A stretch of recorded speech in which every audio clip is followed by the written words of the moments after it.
warahmatullahi wabarakatuh. Salam Pancasila.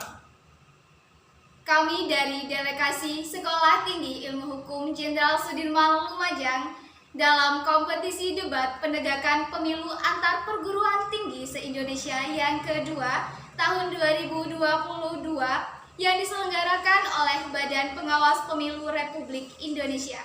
Saya Indah Dwi Ayu Lestari. Dan saya Arif Kotsar Nibrasena. Dan saya Muhammad Fikri Didit Syaputra. Pada kesempatan ini kami akan mempresentasikan hasil artikel ilmiah kami di mana kami konsisten pada standing position kontra terhadap mosi pembatasan kewenangan Bawaslu dalam penanganan pelanggaran pemilu pasca penetapan hasil perolehan suara secara nasional dengan judul menggugat ketidakwenangan Bawaslu pasca penetapan hasil perolehan suara secara nasional. Penyelenggara pemilu, khususnya Badan Pengawas Pemilu, memiliki peran yang sangat penting dalam kelancaran pemilu yang diselenggarakan setiap 5 tahun sekali. Bagaimana ketika peran pengawas pemilu mendapati pembatasan dalam kewenangannya? Mengapa Bawaslu tidak berwenang melakukan penindakan terhadap dugaan pelanggaran pemilu pasca penetapan nasional? Kecurangan-kecurangan dalam pemilu baik yang dilakukan oleh peserta pemilu, warga negara Indonesia yang mendapat hak memilih, maupun penyelenggara pemilu itu sendiri kerap kali ditemukan dalam proses pemilu.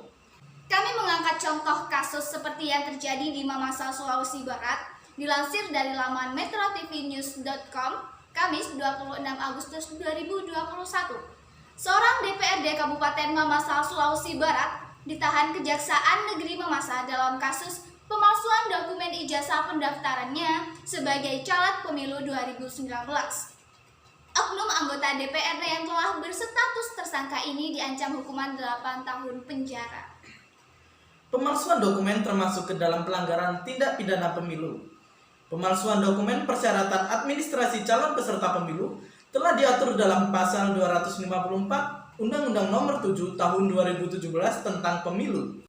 Oknum anggota DPRD ketika melakukan sebuah tindak pidana barulah dapat digantikan posisinya di dewan apabila partai oknum anggota DPRD tersebut yang menggantikan posisinya dengan orang lain dari partainya.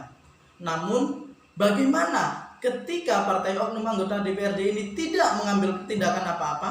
Otomatis, oknum anggota DPRD ini setelah bebas dari dalam penjara dapat meneruskan posisinya sebagai DPRD.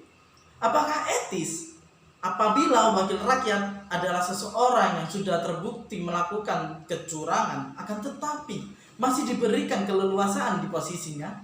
Dalam hal ini, menurut hemat kami, seharusnya KPU dan Bawaslu ikut terlibat untuk mengambil keputusan.